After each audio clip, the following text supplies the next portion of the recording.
Okay, let's get started today. Thank you very much. Good afternoon. Thank you for this opportunity to join together and welcome all of you to the Berkeley campus, those that have come from elsewhere, for what is always a wonderful and really meaningful event for us, the Tanner Lectures on Human Values. We're honored and humbled to be one of only 9 universities from around the world that were selected to host this distinguished lecture series each year. If we are to be judged by the company we keep, we could do far worse than to be joined by Cambridge, Oxford, Harvard, Michigan, Princeton, Stanford, Yale, and Utah. This lecture series, it was founded in 1978 by the American scholar, industrialist, and philanthropist Obert Clark Tanner, who was also a member of the Faculty of Philosophy at the University of Utah and an honorary fellow of the British Academy. It is somehow both sobering and comforting to realize that today, nearly a half century later, the impetus behind the establishment of this lecture series could not be more germane or more important. Tanner's goal in establishing the lectures through the Tanner Philanthropies was to promote the search for a better understanding of human behavior and of human values, an objective that could not be more simple to describe or more challenging and complex to achieve. Tanner hoped and believed that the lectures would advance scholarly and scientific learning in the area of human values and thus contribute to the development and enlightenment of our intellectual and moral lives. A cursory review of contemporary headlines and happenings confirms that Tanner's concerns and aspirations are as relevant today as they have been in the past. As a campus community, we share with Obert Clark Tanner a profound interest in and dedication to using education, knowledge, and understanding to support and advance the greater good. We also share this perspective, his perspective, that human values should be defined as capaciously as possible, making room for a broad diversity of perspectives and equally broad participation in this exploration of ourselves, of our society, and of our culture. As a result, the Tanner lecturers may be chosen from any discipline, and the lectureships can and do transcend national, religious, and ideological divides and distinctions. The Tanner lecturers are chosen based not on their particular perspectives, but in recognition of their uncommon achievements and outstanding abilities in the field of human values. The very ethos underlying the process of selection thus conforms beautifully with the values that launched the lecture series. The lectures from all 9 universities are published in an annual volume. In addition, Oxford University Press publishes a series of books based on the Berkeley Tanner Lectures. The 15th volume of the series was published in 2024, and 3 additional titles are in preparation. Here at Berkeley, the Tanner Lecturer is appointed through a faculty committee, which I am honored to chair, and they do all the work. I congratulate my colleagues, Professors Jay Wallace, Hannah Ginsborg, Chris Kutz, Kinch Hoekstra, Nico Kodolny, Kevis Goodman, Stefan Ludwig Hoffman, Rebecca McLennan. Thanks to all of them. Let's give them a hand for this selection. We appreciate it. As a community of scholars, this kind of work is fundamentally important, and the insights that it brings and that we get to participate in here today. For their brilliant choice of this semester's lecturer, Annabelle Brett. We are also indebted to the Tanner Lectures Board for making available the funds to bring Annabelle to our campus for this very important lecture.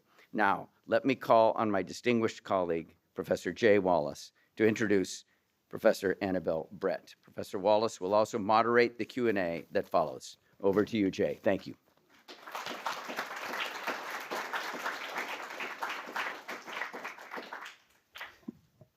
Thank you very much, Chancellor Lyons. I'm delighted to welcome you to the first of the annual lectures that you're going to be introducing in your role as chair of the Tanner Lectures Committee on our campus.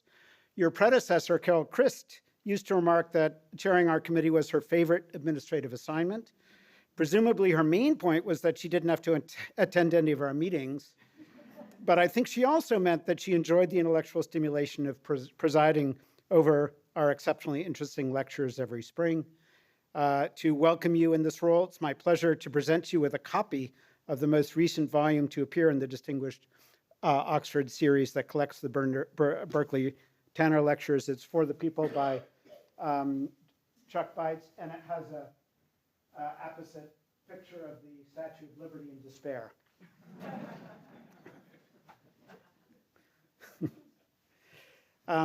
It's a great pleasure to be able to introduce this year's Tanner lecturer, Professor Annabelle Brett.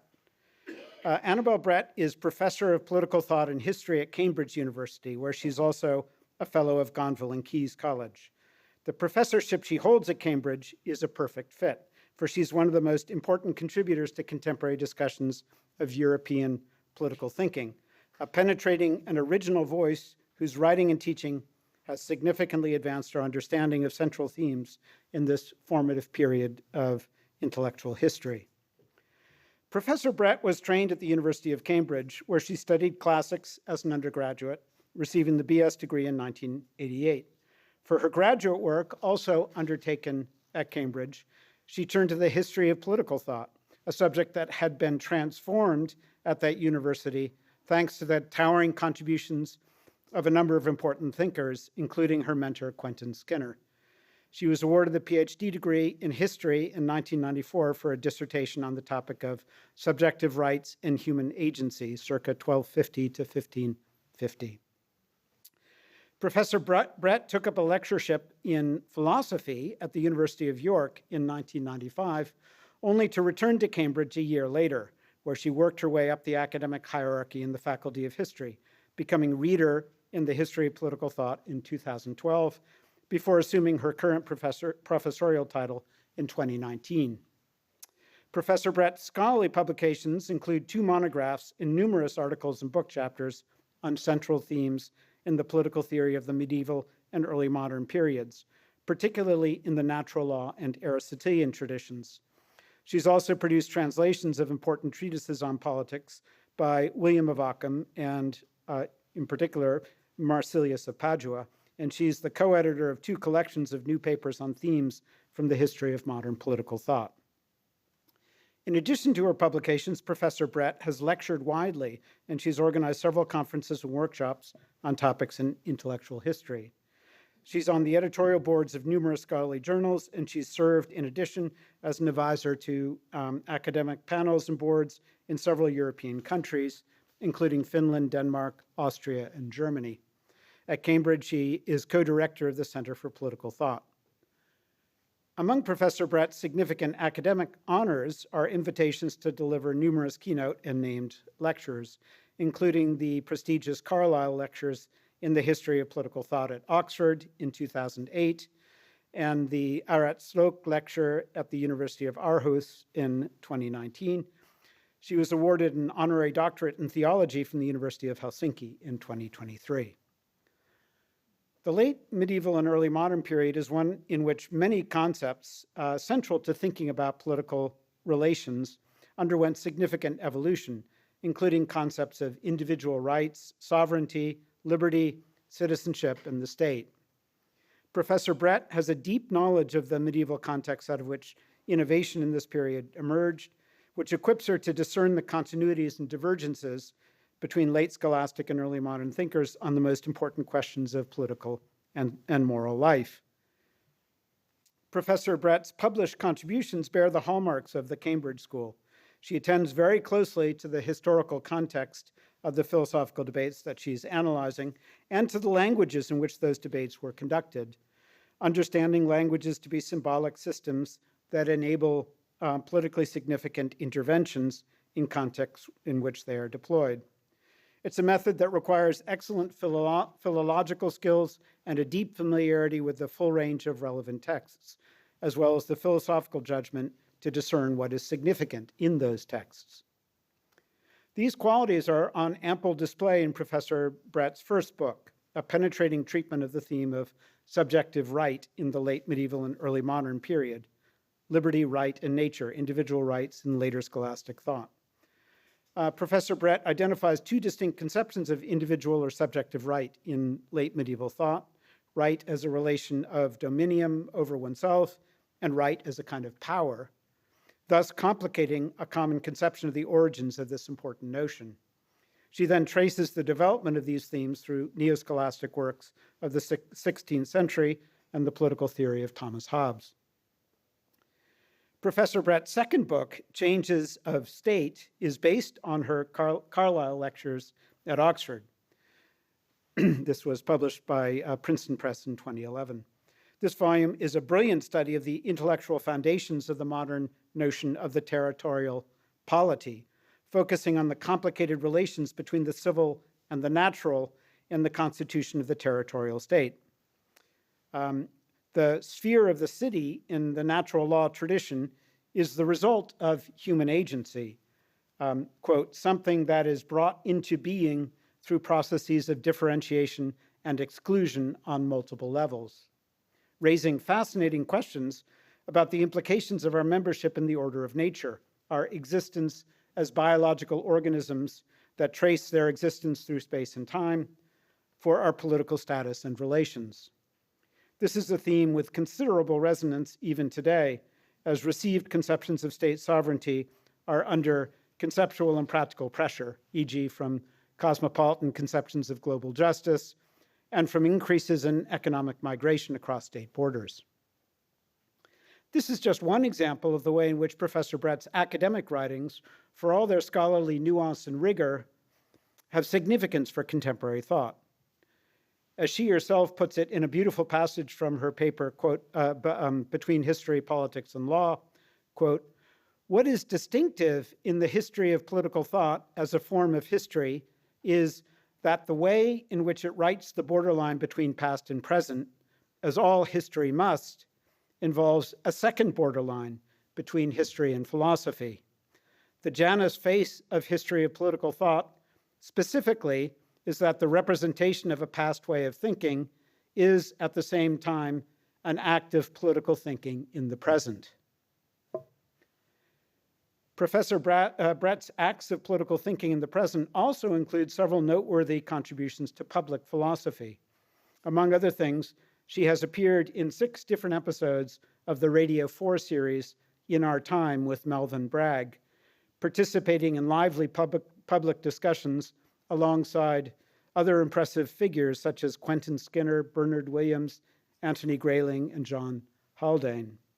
She's an excellent example of the kind of thinker we have aspired to attract to our campus to deliver the Tanner Lectures, a scholar of distinction who's able to engage accessibly and effectively with important issues of human values. Professor Brett's topic for this week's lectures will be the times of possibility, and she'll be addressing this theme in a series of events on 3 consecutive days, all of which will take place at the same time and place. The format will be as follows. Today and tomorrow, Professor Brett will present lectures on her general theme, which will be followed by responses from one of her commentators on each day. On Thursday, there will be an informal seminar-style discussion. The 2 commentators will offer further responses on that day. Professor Brett will respond to them, and will then open things up for general discussion. There should be time for questions from the audience on all 3 days. There's somewhat more time on day 3 than on days 1 and 2. So please be sure to be here on Thursday if you would like to participate in the most extensive of the audience discussions. Without further ado then, let me now cede the podium to Annabelle Brett, who will present her first Tanner lecture on Subjects and Citizens, the Possibility, Condition, Law, and Democracy.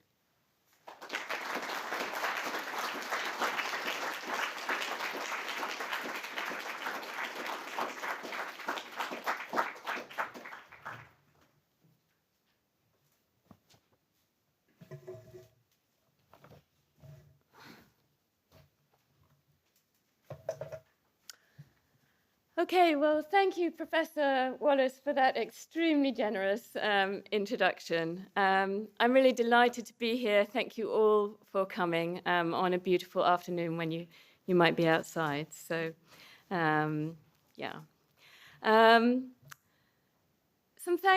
further thanks are in order before I start. First of all, to the Tanner Foundation for supporting these lectures so generously.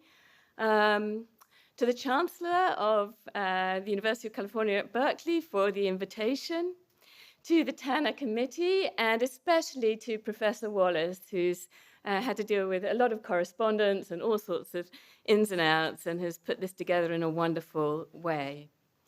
I'd like to thank Beth James at the Tanner Foundation for facilitating my travel, most especially Jane Fink here at Berkeley, who has been absolutely wonderful in the fine detail of the final arrangements. So thank you to Jane, hugely. And finally, a huge thank you to my commentators, so Melissa Lane and David Dizenhouse. Really, I could not have wished for two better interlocutors, precisely trying to address what Professor Wallace has just spoken about, that interface between doing a very tight contextual history of a certain sort of language at a certain time and thinking in the present.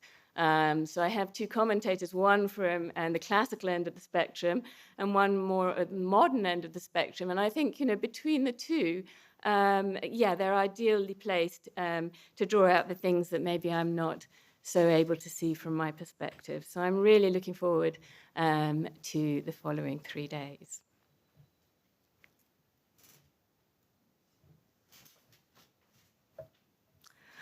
Okay, so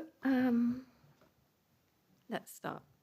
Times of possibilities. First lecture, subjects and citizens, the possibility condition, law and democracy. There'll be 3 sections. Section 1. So this section is just to lay out what I mean by the possibility condition in early modern thought. Okay, so possibility is one of a series of features of law that had originally been laid down by St. Isidore of Seville in Book 2 of his Etymologies, composed around 630 CE. So here's the key passage from Book 2, Chapter 10. This is my translation. A law shall be honest, just, possible, according to nature, according to the custom of the country, appropriate to time and place, necessary, useful, also clear, so that it doesn't contain anything that might tend to trick through obscurity, written to no private advantage, but for the common profit of the citizens. Now, that passage was incorporated into canon law by Gratian in the Decretum, and it's made its way into the later scholastic tradition through Thomas Aquinas, specifically question 95 of the Prima Secunda, which discusses the nature of human law, that is, the positive law of political communities. Now, Article 3 of question 95 asks whether Isidore had rightly described what Aquinas initially called the qualities of law. But he made it clear that he understood these as conditions of law, without which law is not properly law. So, concerning the conditions possible according to nature, according to the customs of the country, Thomas interpreted as follows. Discipline, moral training, disciplina in the Latin, must be appropriate to each according to his own possibility, paying heed to the possibility of nature, for the same things are not to be imposed on boys as on mature men, and it must be according to human custom, for a man cannot live alone in society, not behaving like other people. Now, before I continue with the exegesis, I'll pause here for a moment to consider Isidore's text and Aquinas' gloss in relation to modern translations of these passages. So it's worth noticing that the 2006 Cambridge translation of the Etymologies reads that very differently. So it thinks that there are 3 entirely separate conditions: enforceable, natural, in keeping with the custom of the country. So it's translating possible as enforceable. Other scholars of Isidore render it as feasible or practical. Now, the standard Blackfriars translation of the quotation of Isidore in Thomas's Summa does have possible to nature according to the custom of the country, so it makes it 2 conditions rather than 3, but it keeps the language of possibility. But in the body of the article, the translation loses the word possibility and talks about ability instead. And jumping ahead to the parallel article of the early modern Spanish Jesuit scholastic Francisco Suarez in his De Legibus on the laws of 1612, the translation opts for practicable as a translation of possible, although the translator's note does suggest that its literal meaning is possible, as impossible to observe. So those few references can serve to illustrate the tendency of possibility to kind of get lost in translation, to disappear into something less existential and more pragmatic. And that's something I shall return to later on.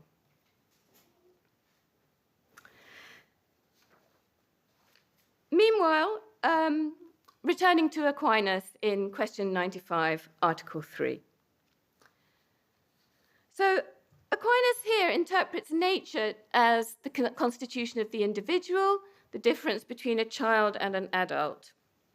He gives no specific example of what you cannot impose on a child as you would on an adult, but the example Suarez uses of that differential capacity is the capacity to endure fasting, a fast in Lent. And Aquinas does use that example in the Secunda Secundae, so it may well indeed be what he had in mind. So fasting, that's an act in the virtue of temperance, and it crosses between physical capacity and psychological capacity. By contrast, custom in Aquinas is taken as the habitual collective behavior of plurality, which it's impossible for an individual to go against.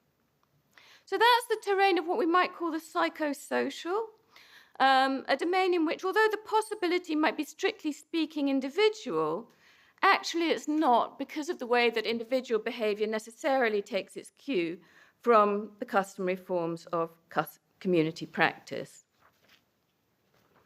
So that sense of possibility is quite fluid already in Aquinas when he introduces the term. Now, Aquinas was also introduced with a kind of collective possibility according to nature, not quite the same as the psychosocial that we've just been establishing. This is the capacity for virtue generalized across the whole community. And he made this plain in his question whether law can prohibit all the vices. So here he's not talking about physical possibility. It's not about the psychosocial, although there's an interesting interface with that. It's a different kind of psychological possibility. That is, the capacity for virtue generalized across a multitude of people. And this is a kind of possibility to which, as we'll see shortly, the Counter-Reformation scholastics gave a name. So Aquinas argues here that law has to, what I call, legislate down to the capacity for virtue that's generalized across a multitude, not just for particular individuals who might be very virtuous and might be able to manage something more, but what most people can manage. And therefore you can't legislate for too high a level of virtue and still expect it to be obeyed.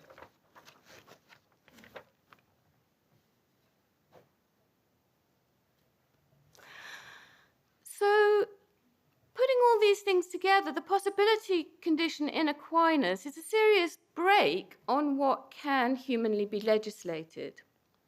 So, standardly, in interpretations of Aquinas' thought, two conditions are seen as essential for human law. First, that it's in accordance with natural law, because otherwise it's unjust and it fails basic conditions of law. And second, that it be for the common good. So, two poles in accordance with natural law for the common good of the political community. But what we can now see is that the possibility condition is a critical interface between those two, an interface between, if you like, the moral demands of natural law and the common good that is secured by human law. So possibility is a space of negotiation between the characteristics ruled and the purposes of the legislator. And there's agency on both sides in creating a law that holds that middle ground effectively and is therefore conducive to the common good of all.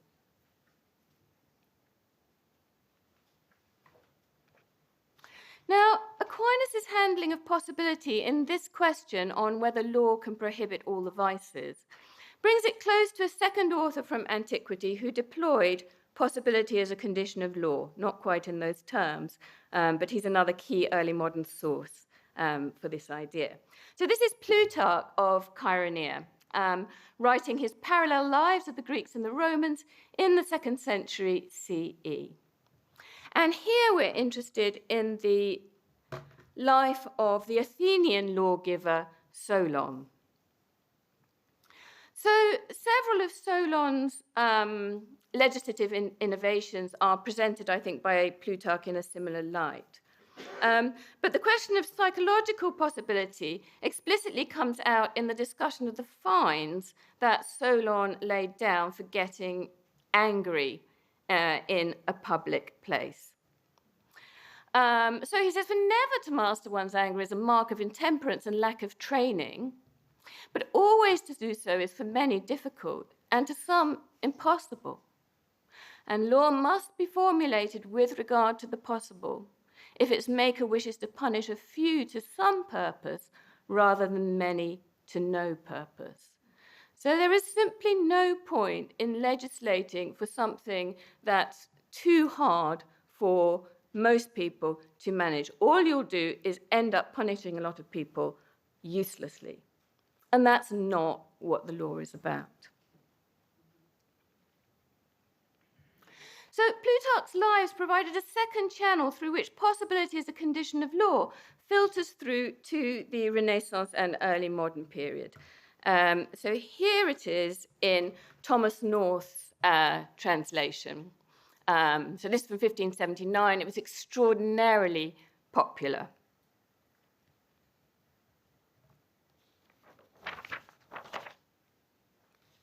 Now, North was translating not from Plutarch's original, but from the French translation of Jacques Amyot. So he was a French clergyman of the mid-16th century. And I think that his translation, see how he refers not just to the possible, but to the common possibility of men, that common possibility generalized. In the French, it's selon l'ordinaire possibilité des hommes. And I think that shows clear signs of the Counter-Reformation articulation of the possibility in Aquinas in terms of something that they call moral possibility. So very briefly, so we're now moving into the Counter-Reformation. So what are they arguing against? So briefly, it's central to Reformation theology that it's impossible, even for the just, to obey God's law. And still more impossible for fallen man, of course, but even for the just, God's law is impossible. And it's precisely because they cannot obey the law, it's impossible for them, that they are therefore justified by faith alone and not by works. Now, in response, the Counter-Reformation argues that the Reformation doctrine that God commands the impossible, that makes God into a tyrant. He commands the impossible and then he punishes man with damnation, fallen man with damnation for failing to obey. And the standard biblical reference that they use is from the book of Exodus, and this is Pharaoh. So Pharaoh commands the Israelites to make bricks at the same rate as they did before without giving them any straw. And when they fail, he punishes them for doing it. So that is pharaonic tyranny. That is the classic locus for commanding the impossible. And they say the reformers make God into a pharaoh. Now, in Exodus, the impossibility is, let's say, physical or even logical. There's a fine line between physical impossibility and logical self-contradiction, which we might come back to. But anyway, it's impossible in the sense that the Israelites cannot make bricks. Let's call it physical. They cannot physically make bricks at the same rate as before if they're not given any straw and they have to search for it themselves. But of course, the impossibility of not sinning is not physical, it's psychological. Because clearly it's not physically impossible for fallen man to obey God's law, nor is it logically impossible. It's not a self-contradiction. But Counter-Reformation theologians didn't want to say that it's straightforwardly possible either, because that's Pelagianism, and that's precisely what the reformers are accusing them of. So their response is to say that it's morally impossible. That is, they argue, given the degree of psychological propensity or habituation to sin in fallen man, it's just too difficult to resist sinning over a sustained period of time. Now, that maneuver allowed them to say that God does not command the impossible, even of fallen man, right? Because a sinner might, on a good day, so if he wakes up, rise and shine, he might manage to obey the commandments for, half an hour. Maybe even a whole morning if it's a really good day. But he's not going to manage it for very long, let alone every day or every week or for the whole of his life. So it's morally impossible, but it's not absolutely impossible. And as a difference from the reformers, they want to argue that precisely because God's law is not impossible, God in a way legislates down to the capacity of ordinary people, it is actually possible for the just to obey the law, and therefore the just are justified by their works, not only by their faith. Okay, so moral possibility, a very distinctive concept. It sandwiches together the idea of psychological difficulty, moral impossibility, psychological easiness. I think I should say moral impossibility. Moral impossibility is a distinctive concept sandwiching together the idea of psychological difficulty and infrequency. Something is morally impossible if it's both very hard and it doesn't happen very often. And what we get with the Counter-Reformation scholastics is a transference of this idea to the possibility condition on human law. So they inject this sense of psychological possibility into Aquinas' discussion. So what they now argue is that the law, human law, has to be morally possible. That is, psychologically not too difficult over the run of the population and for a considerable stretch of time. Importantly, in the space of human law, possible according to nature, if you remember Aquinas' original discussion, is taken not centrally for fallen man, that's the kind of possibility that's relevant to divine law, but for healthy human nature, which has inclinations and appetites to what's genuinely good. And the governing text is Jugum suave, the easy yoke. Suave, sweet, sometimes in early modern English, but here's the translation from the Authorized Version. This is Christ's words. My yoke is easy and my burden is light. And that is everywhere. And if Christ legislated for an easy yoke, well, how much the more the human legislator who is not Christ. Translated from the law of Christ to human law, moral possibility is understood as a condition of law that governs a citizen as opposed to the commands of a master over a slave. So here is the contrast between citizenship and slavery in the words of Francisco Suarez's exact contemporary and close associate, Juan de Salas. So if you look down to, so there are various kinds of moral impossibility in relation to divine law and relation to human law, but coming down halfway down that paragraph, even concerning the second kind of impossibility, i.e. a thing that's very difficult or heavy and burdensome, there can be no human commands, at least when there's not the most grave and urgent cause. Because, end of that paragraph, human beings are not subject to their princes in a servile manner as slaves, but politically as citizens. So it's precisely the mark of a slave that they're compelled to the morally impossible, and like the Israelites in Egypt. And it's tyranny to transfer that kind of subjection into the political domain. So the law has to be easy for you in the sense that you can do it without too much difficulty. Now, it's important that this concept was applicable beyond the confines of Counter-Reformation moral theology. So here, I think, is an example from the Italian Protestant exile in Elizabethan England. This is Alberico Gentili. He's not using that specific language, but I think it's what he's talking about. So here he's enthusiastically defending the Roman law of slavery against the thoroughgoing critique of Jean Baudin. So what Gentili wants to say here is, this is the master-slave relationship is legal, right? It's within Roman law. It's not extra legal. So it's governed by justice. But slavery means that you can legally be forced to do what's repugnant to your inclinations, right? These illiberal, servile duties as opposed to liberal duties. And he concludes by saying, one no longer has the right, this is a standard English translation, to have the sentiments of a free man who can no longer regard himself as free. So what he's basically saying, I think, is that the moral possibility condition does not apply to a slave. That's why slavery is so bitter. And notice the classic response to such a command across the run of early modern thought, despair. So the Spartan boy kills himself. Okay.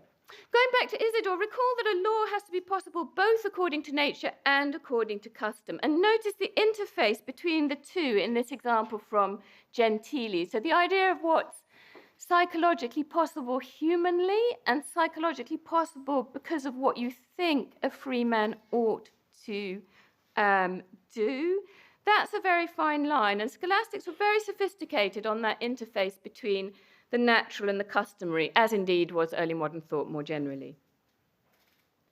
So we want to call this the humanly possible. It's somewhere between the naturally possible and the kind of customarily or socially possible. And that language of the human is increasingly used to describe this kind of possibility. But scholastic theologians were also interested in more everyday examples. It's not just about slavery and extreme assault on one's feelings. So customary possibilities. So, for example, if you're used to going on to market on Tuesdays, so Tuesday is market day, and your prince suddenly legislates to change it to Thursdays, well, that's a bit much. I mean, maybe you have all sorts of other things you do on a Thursday, right? You're going to have to give them up. You're going to have to give up your yoga class. I don't know. You've organized your life around this, all right? And as it's sort of understood as a textured social life lived with others. And it's not the function of government to make life difficult for you in this way. Okay, so legislative change is a key site for possibility arguments and possibility protests, and I'll come back to that in the next lecture.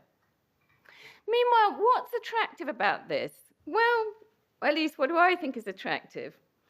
I like the way that it's embedded in the way that people live their lives.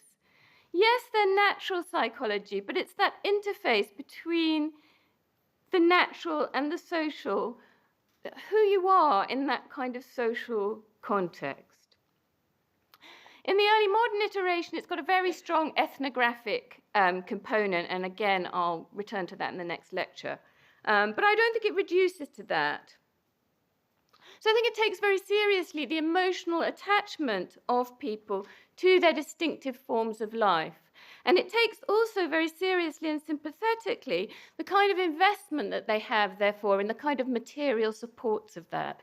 Your house, your goods, all sorts of things to which you are strongly attached in the way that you are attached to your life itself. It's not entirely non-judgmental, but it's quite generous in taking people pretty much as they come. Moral possibility is also very sensitive to social differentiation within the community. So it recognizes that people of different social statuses will be attached to different things. And I think there's no denying that this has a politically very conservative, some might say reactionary edge. So a standard example is that certain things are impossible for aristocrats, like working in the fields. Right, so that's morally impossible. So it'd be tyrannical to force an aristocrat to go and dirty his hands in the fields, particularly if there was a peasant available to do it instead. So I don't want to sort of suggest that this is some progressive idiom. It isn't. It can be quite reactionary. So it's embedded in the estate society of early modern Europe, entrenched social stratification. And we'll come to it again next lecture. So dishonor, for example, is something psychologically impossible for someone of a certain status. And so to be forced into something dishonorable, that is a point at which you might resist. But I don't think that this way of thinking inherently privileges aristocrats over the rest. In a way, they've got more to lose. So it kind of lines up with them a bit more. But it's also worried about tax burdens on the poor, driving the poor to desperation. So it does cover people of lower status as well. And again, I'll return to that in the next lecture. So this kind of approach has something in common with sociological approaches to law. So I think it's got an obvious successor in Montesquieu, L'Esprit des Lois. Law not as an abstract rule, but as a form of social organization that needs to be assimilated into their everyday lives by the people that it governs, creating a kind of reciprocity between the legislator and the citizens. But unlike a pure sociology of law, the possibility condition in early modern scholastic thought has a very political edge, precisely because it's associated with a distinctive conception of citizenship and rights against the law. So I'll return to that in the final section of this lecture.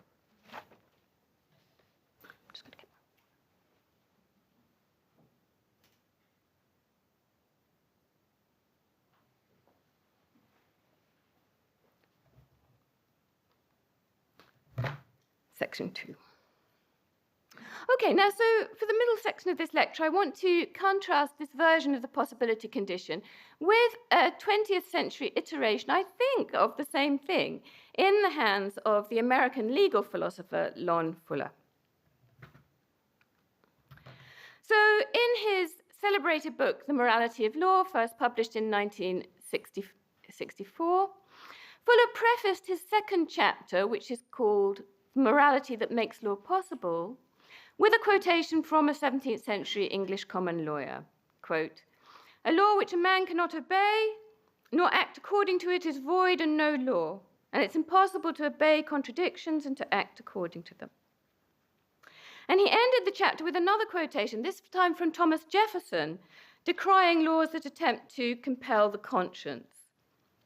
Well aware, this is Jefferson, quoted by Fuller, that the opinions and beliefs of men depend not upon their own wills, but follow involuntarily the evidence proposed to their minds. So it's actually impossible for them to believe other than they do. And Fuller suggested that Jefferson's indictment of laws compelling the conscience as impossible laws, violations of the possibility condition, was a stronger and more profound argument than the present-day condemnation of the same thing on the grounds of unwarrantable interference with individual liberty. So Fuller is quite invested, I think, in the possibility condition in an early modern sense. And I think actually he was historically very perceptive in his understanding of how the possibility condition had permeated broader legal thinking towards the end of the 17th century and into the 18th. So the possibility condition had a Protestant as well as a Catholic reception. So the Dutch jurist Hugo Grotius is a key channel for its modulation into Protestant jurisprudence. So in general, the 17th century Protestant reception tends to naturalize and to individualize the question of possibility. So it's more possible according to nature rather than the rich social context that characterizes the Catholic reception. But his insight into religious liberty as a possibility argument, I think, is supported by current research. So it's not the theme of this lecture, but I think that the Protestant diffusion of the possibility condition is actually one of the key vehicles for the transformation of natural rights into human rights between the 17th and the 18th centuries. So already in the 16th and 17th centuries, the tyranny of imposing the impossible is distinctively associated with the language of the inhuman and the cruel. And that's back to this idea that moral possibility is what's humanly possible. Meanwhile, as those bookends to his key chapter suggest, Fuller was much impressed by the idea that the law cannot command the impossible. And he uses that language of possibility throughout his discussion. But here's another place where if you find Fuller summarized in the literature, possibility tends to be replaced by practicable and practicability. A law has to be practicable. But as with the earlier tradition, I think we get a richer sense of Fuller if we put that more existential sense of possibility back in.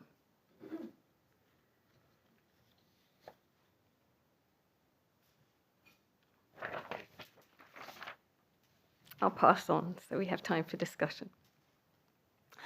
Okay, so here is a very celebrated episode from Fuller's work, and he describes this hapless King Rex who legislates for the people and keeps getting things wrong. So there are 8 failures of this hopeless king. And I leave you to read them. We are interested in 5 and 6. Actually, we're interested in the whole lot, but 5 and 6, the enactment of contradictory rules, or 6, rules that require conduct beyond the powers of the affected party.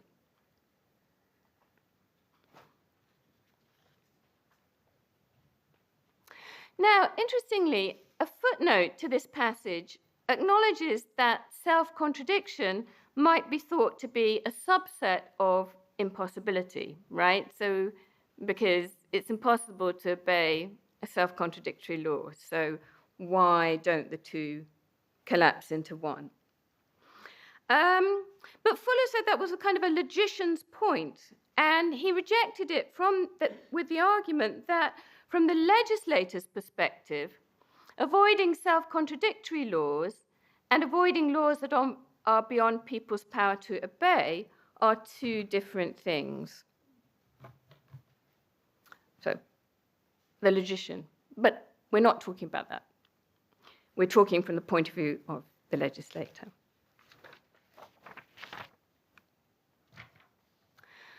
So, Fuller's treatment of the possibility condition and the self-contradiction, I said, but here we're essentially interested in the possibility condition, seemingly excludes a key element of the early modern understanding of it, which is what I call the subject's eye viewpoint. So it's not just the legislator legislating what he thinks, or she, if it's queen, thinks is possible. The subject also has a view on what's possible for them. And I argue that that subject's eye viewpoint is key to constituting the field of the possible in early modern scholastic thought. So here is Suarez, and this is the chapter that we had before, differentiating between 2 different standpoints from which we can say that a law is just. So obviously a law has to be just, but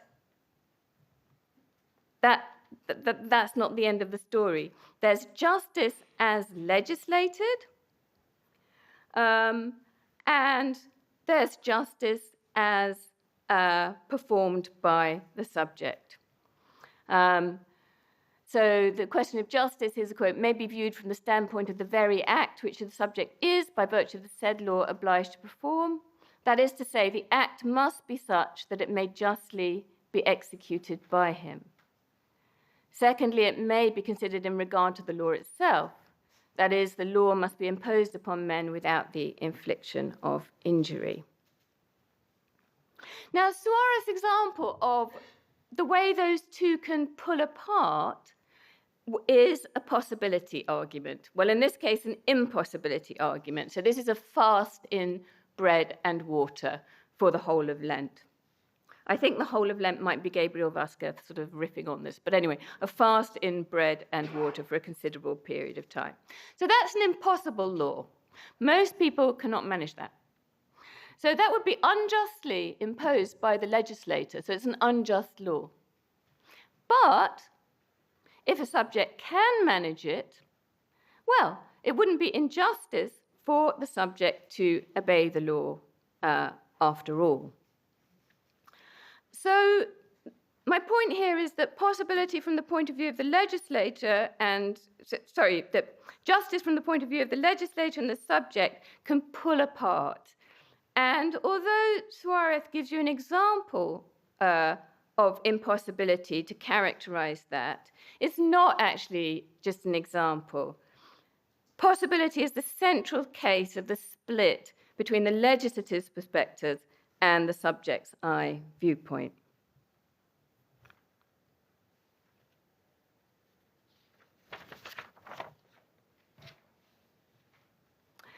Now, I argued that the Catholic scholastic iteration of the possibility condition is more sort of richly socially textured than the kind of early modern Protestant iterations to which Fuller is indebted. And when Fuller comes to talking about the possibility condition and what he means by that, it is strikingly less rich than someone like Suarez. I think it's even less rich than, e.g., someone like Jefferson or his English 17th century common lawyers. So quite a lot of it is about legal liability. That is, how can the law make a person liable for an action when it might have been impossible for them to avoid? So it's really quite a strictly legal understanding of it. Nevertheless, Fuller did allow for what the scholastics would call possible according to nature. So that is within an individual's natural capacity or power to perform. Again, it's very individualized. There's nothing of the psychosocial there really substantively. But his main point here is that impossibility could, in fact, mean an impossibility for the legislator, not for the subject.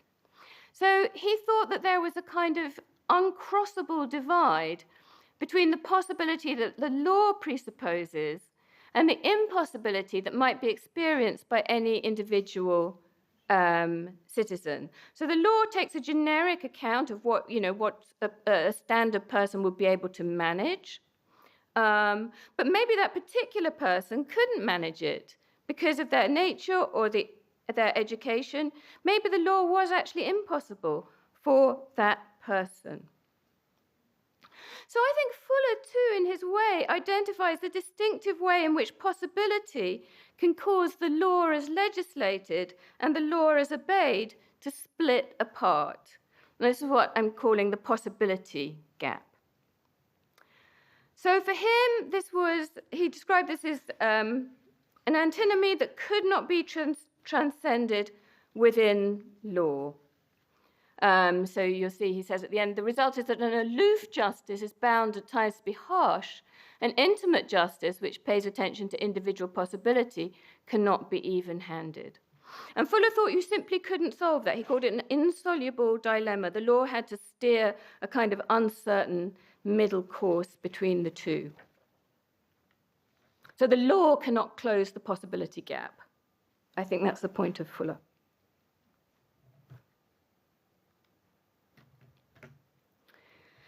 Now, so what is impossible? Now, here Fuller is very like the scholastics. So he's arguing here that there's no hard and fast line between extreme difficulty and impossibility. So as you say, he says a rule that asks somewhat too much, a bit much, can be harsh and unfair, but it need not contradict the basic purposes of a legal order, as does a rule that commands what is patently impossible. Between the two is another indeterminate area in which the internal moralities and the external moralities of law meet. Now, in saying this, Fuller was still looking from the legislative viewpoint. But as I've suggested, that was not the only point of view relevant to the question of possibility in the early modern period. So in the face of impossibility, early modern theologians from across the confessional divide argued that the subject has a choice.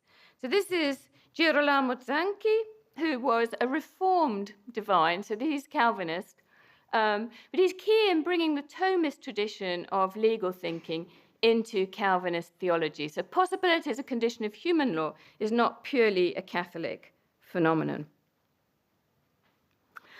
Okay, so everyone at the time agreed that if a law is unjust in the sense of going against God's law, a private subject is bound to disobey. So you must always obey God before man. Now, at the extreme, a case of impossibility might fall into that bracket. So a command to kill yourself is the standard example of something that's extremely morally repugnant, impossible in that sense, but also against the law of God, right? It's suicide. That's suicide. That's against natural law. So at that point, you could be bound to disobey. If a legislator commanded you to kill yourself, you could be bound to disobey.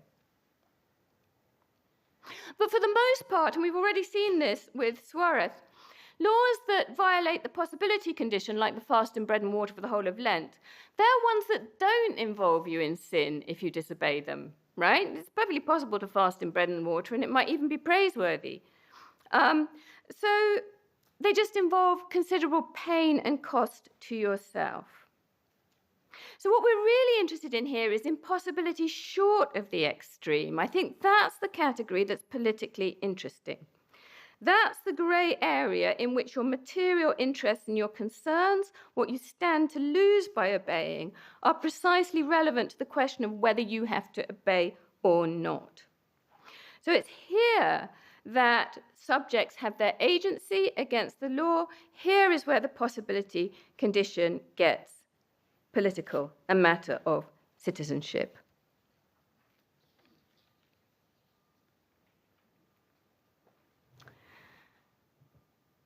How am I doing for time? Okay, all good. Right. Okay. So this is an individual, right? Am I or am I not obliged to obey this particular law? And the casuistry of individual obligation is a key site for possibility arguments in early modern thought. We find it across the confessional divide, across the domains of theology and of law. And it's often characterized by a crossover between arguments for possibility and arguments for equity, right? Sort of tempering of the law in particular circumstances. And I think that crossover between equity and possibility is a key part of its story of its assimilation into the kind of common law jurisprudence that Fuller was interested in. Now, Lorraine Daston, in an enjoyable and suggestive recent book called Rules, A Short History of What We Live By, which I recommend to you, she identifies casuistry, equity, and exception as the early modern iterations of what she calls thick rules. So a thin rule, not a thick rule, is one that just says do this or do that. But casuistry or equity is a thick rule, and it says, well, do this, except that in the circumstances you don't have to. You could do something else. So it's thick with exceptions and this and that and the other to get a better fit between the ruler and the person who obeys it. So I find her defense of thick rules very attractive. But here I want to concentrate not so much on the thickness of the rule, but on the thickness of the subject upon whom that rule is laid. So there's no place for a thick rule if the subject of human law is so thin that they're simply defined by their subjection to it. Because otherwise, what would be the place for casuistry? So what's attractive to the early modern subject of casuistry is a thick subject. They've got interest, material interest. They're also subject to God. So they've got multiple dimensions, which means that their interface with the law is not as simple as a simple do this or do that. So, and that's the sense in which it's a site of citizenship and of agency. So what I'm calling thick subjects. Now, Daston is part of a widespread trend in recent scholarship to rescue casuistry from the infamy in which it was plunged by Blaise Pascal in the Lettres Provinciales, so it's just an excuse for sin. So one of, in a scholastic dry joke, one of the key sort of casuists of the 17th century, Antonino Diana, was called the Lamb of God because he took away the sins of the world. So this is the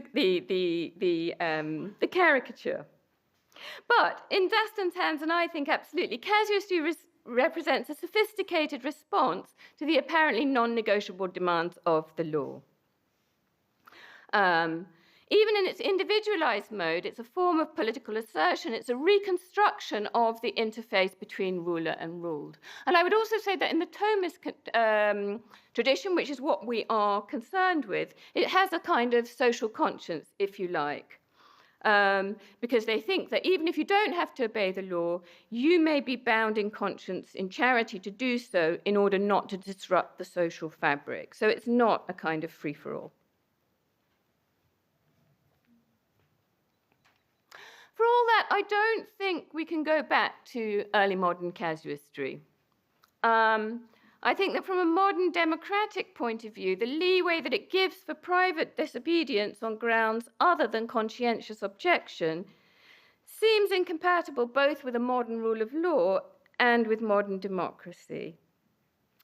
That's something we might discuss.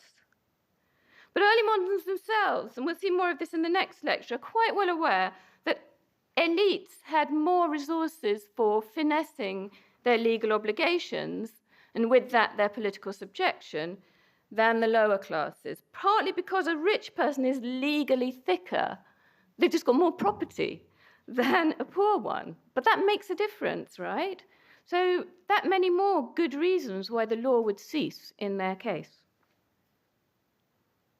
So I don't want to recommend that we go back to early modern casuistry, fascinating though it is. But what I really want to take away from it is this thick subject as a kind of active co-determinant of their own subjection.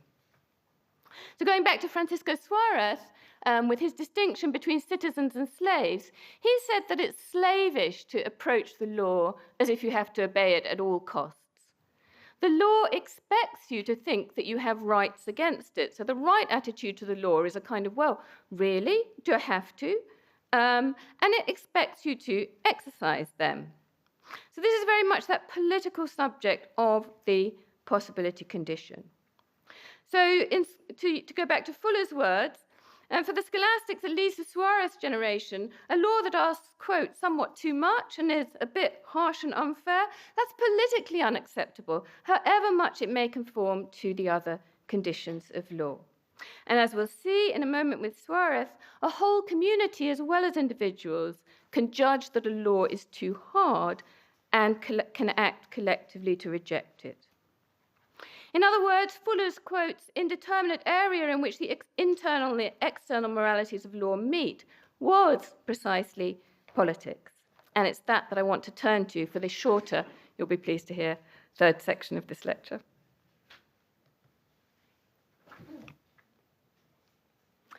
Okay, so Fuller appreciated that his handling of law's inner morality begged a massive political question. So the inner morality of law, he said, is a morality of the in-group, but it doesn't actually say anything about who should be in the in-group.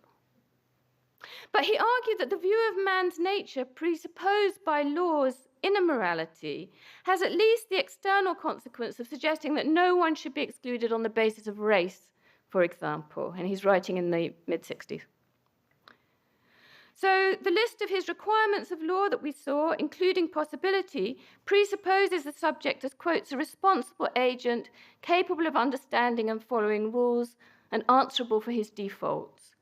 And so it's a picture of the subject as self-determining agency and human dignity. So in one dimension, Fuller's morality of law points towards the politics of human rights, and that's one direction that it has been taken in, for example, by Jeremy Waldron. How far we want to go down the road of thinking of all human rights as impossibility claims or moral impossibility claims, that's something I leave for today. I think I agree with Fuller and with Jefferson that it makes very good sense of some of them. But I would only add that if you go down that road, you do think of the subject of human rights as thicker than just having dignity or self-determining agency.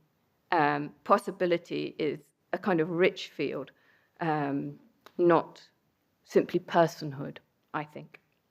Anyway, that's for another day or for the discussion.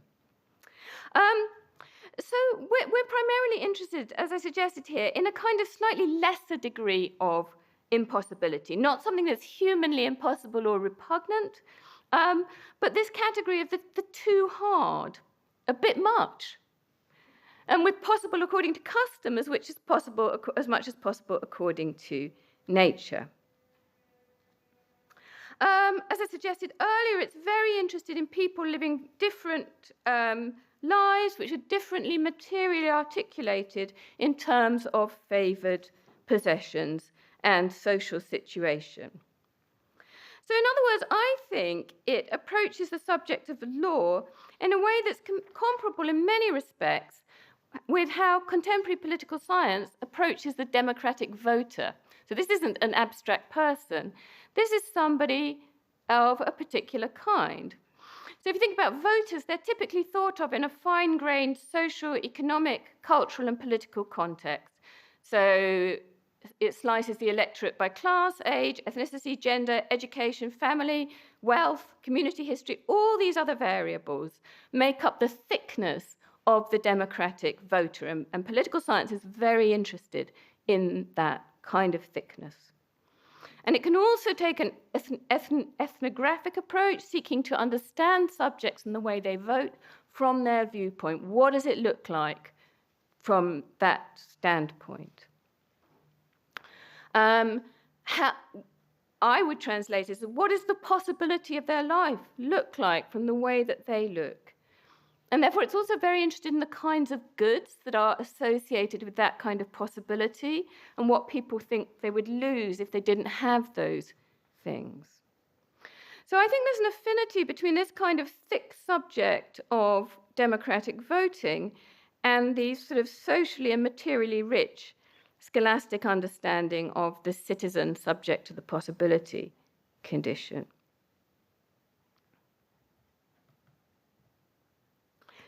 Now, the demand for law to be easily assimilable by the people in that sense, and the corresponding respect for the subject's eye viewpoint, creates an association in early modern scholasticism between the possibility condition and a question that got embedded in the early modern scholastic, whether law depends on popular acceptance, right? So is the acceptance of the people necessary in civil law for it to be perfectly established and have obligatory force? Now, Suarez very strongly takes the view that the law does not depend on popular acceptance. And he used this question to talk about democracy. So for Suarez, law is an act of will on the part of the highest political power. We might call it the sovereign. It's a sovereign act of will. So now, in a democracy, yes, the law does depend on popular acceptance, but only because the people is the lawmaker, right? They are the sovereign. It's the same thing. So kind of by definition, because they're the ones, it's the people who legislates it. But he wants to say that in any other constitution, even a mixed constitution, popular acceptance is not necessary. The law obliges if it's been passed by the relevant power, and popular acceptance has no impact on its force, which may seem to run counter to other things that we've been saying about the thick subject and in Suarez. Okay, so what he seems to be saying here is, in principle, all the people can do is obey. But this turns out not to be the case.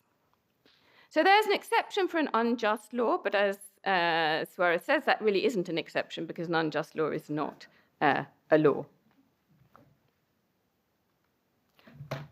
Exception 2. Okay, what about a law that's not unjust, but it's too hard? So a second exception is if a law, albeit not unjust, is nevertheless too hard and grievous, and it's collectively judged so by the people of the Commonwealth. Somewhat harsh and unfair, as Fuller might put it. Now, if this is the collective judgment of the whole community, Suarez allows individual subjects to temporize, right? So it's likely, he says, that those who start not obeying it don't sin. And we have an appeal to legislative intention to save the theoretical position. I mean, surely the prince cannot have intended to put his loyal subjects under an absolute obligation to obey a law that everyone thinks is too hard. Surely he can just have been trying it out to see if they can manage it. Only testing how the people would take such a law. But then it seems, he says, that his subjects too can, with a similar intention, begin not to observe it in order not to impose a burden on themselves. Or at least, quoting from the bottom of that passage, each one of them can legitimately await what direction the community goes in, and in the meantime not observe the law. So, again, there's this thing, you're not expected to obey the law if it would be a really massive cost. And if you've got social support from that, because everybody thinks, well, you know, this is a bit much, then we have room to maneuver. Beyond that, and this is something we might want to discuss, so the third exception concerns what if the majority de facto don't obey the law? And I might as well put that slide up. So maybe it was the case that people who started not obeying the law, maybe they were sinful, but actually de facto, when the majority doesn't obey the law, well, at that point, it has stopped having obligatory force and it doesn't oblige the minority. Why? Because it's no longer in the interests of the common good. The prince cannot be presumed to say, well, look, you know, individuals oblige it. He's passing the law for the whole of community, but if they reject it, then the rationale of obligation ceases. So he's failed to hold that line between natural law and the common good that's kind of guarded by the possibility condition. So at that point, he's failed, like the hapless King Rex. There are some caveats on that because he realized this is going in a bit of a democratic direction. But still, for an absolutist like Suarez to put this on paper is, to me, astonishing. Okay, so there's a kind of popular majoritarianism here, we might say, that operates not at the level of the Constitution, but through a kind of lateral social operation between individual private subjects. So we're used to thinking of majoritarian democracy as a form of collective sovereignty, not of collective subjection, discounting those lateral relations between private individuals. But the characteristic legal gap that possibility opens up in early modern political thought, I think, is a politically creative space that gives both sovereigns and subjects time to deliberate further about what's too hard, a kind of collective temporizing. So we might kind of call it a kind of mature non-democracy, which I'll return to. Just closing now very briefly. So citizens' rights on this understanding are primarily rights against the law rather than against their governors. It involves a broadly Hobbesian thought that whatever form of government you live under, your relation to the law is the same. Even if you had a role in making the law, it might still be impossible for you. And that you would have some leeway there. So it's not a theory that thinks, oh, if the person consents to it, then it's okay, because you could consent to it, but it might still not be okay. But I do think this understanding of liberty has some implications for the nature of the vertical relationship between ruler and ruled. It depends on rulers recognizing at least the potential for a possibility gap, allowing for a subject-side viewpoint that may not coincide with their own and may legitimately not coincide. So I think possibility as a condition of law necessarily implies some kind of mutual agency between the person doing the legislating and the person on the receiving end of that. And I'll pursue that further in the next lecture when we look at cases where that's not the case. Finally, possibility, just to recommend, as a mark of political government, it doesn't correspond to all our intuitions, for sure not. It's early modern and deeply reactionary in some ways. But I leave you with the thought that maybe there's a case to be made for recovering possibility in this rich social sense as an interface between what Fuller called the internal and the external morality of law, or in Thomist terms, holding the line between the demands of natural law and the specific questions of legislating for a community. Possibility is a language that can be shared between legislators and subjects, one that doesn't precisely reduce to practicable. So when a subject protests the impossibility of a law, they're not protesting that it's not practicable for them. They're saying it's not possible for them, that it's too hard, it drives them into a corner, or at least it disrupts their life in certain fundamental ways that goes against their attachments. So it's broadly a non-judgmental language that's democratically available to people of all social statuses to articulate and to protest what they don't think they can reconcile with their current way of life and self-understanding. And in turn, it asks legislators to enter into the worlds of very different kinds of subjects and see what it looks like from there. Thank you.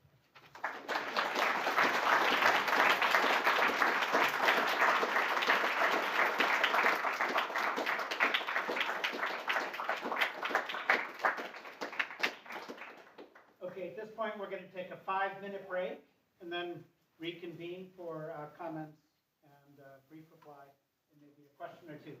5 minutes. All right, welcome back, everyone. Our first commentator on Annabelle Brett's Tanner Lectures is Melissa Lane, who's the class of 1943 professor of politics at Princeton University. Professor Lane is an exceptionally wide-ranging scholar who's published groundbreaking studies of ancient political thought, but whose interests extend equally to modern and contemporary figures and issues. We're delighted to have her here for these discussions. Professor Lane was a social studies major as an undergraduate at Harvard, receiving the BA degree in 1989, summa cum laude. She then moved to the University of Cambridge for graduate work in philosophy, where her studies were supported by scholarships from the Marshall and Truman Foundations and the Phi Beta Kappa Society. She received the PhD in 1995, remaining in Cambridge thereafter to teach in the Faculty of History. She's been a professor of politics at Princeton since 2009, where she's also an affiliated faculty member in the departments of classics and philosophy. She served as director of the University Center for Human Values at Princeton from 2016 to 24, and she's currently the co-convener of the Climate Futures Initiative at that university. Professor Lane's academic honors are too numerous to list here in complete detail, but some highlights from such a list include fellowships from the John Simon Guggenheim Memorial Foundation and from the Center for Advanced Study in the Behavioral Sciences at Stanford, and invitations to deliver prestigious and named lectures at universities around the world. She followed in Professor Brett's footsteps at Oxford as Carlyle Lecturer in Political Theory in 2017 to 18. She's back in Oxford in the current academic year as Isaiah Berlin Visiting Professor, delivering another set of 6 Berlin lectures in the Michaelmas term of 2024. Apparently, she's the only scholar to have been invited to deliver both of these prestigious lectures at that venerable institution. Professor Lane's impressive bibliography includes several scholarly books on ancient political thought, of which I will mention Method and Politics in Plato's Statesman from 1998, and Of Rule and Office, Plato's Ideas of the Political from 2023, which is based on her Carlyle lectures. She's the author of the entry on ancient political philosophy in the Stanford Encyclopedia of Philosophy, and she's contributed remarkably both to the Cambridge history of Greek and Roman political thought and to the Cambridge history of 20th century political thought. Professor Lane has also made noteworthy contributions to the public understanding of political philosophy, engaging frequently with print and broadcast media, and publishing books that target a more general readership, such as The Birth of Politics, 8 Greek and Roman Political Ideas and Why They Matter, from Princeton Press in 2015. She's brought her prodigious learning to bear on the contemporary problem of climate change, addressing the moral and political dimensions of this important topic in her book, Eco-Republic, What the Ancients Can Teach Us About Ethics, Virtue, and Sustainable Living. Since the fall of 2023, she's been delivering a series of public lectures as the Professor of Rhetoric at Gresham College in London. We're delighted that she's found time in this incredibly rich and busy schedule to come to Berkeley to participate in these discussions. And without further ado, please join me in welcoming Melissa Lane.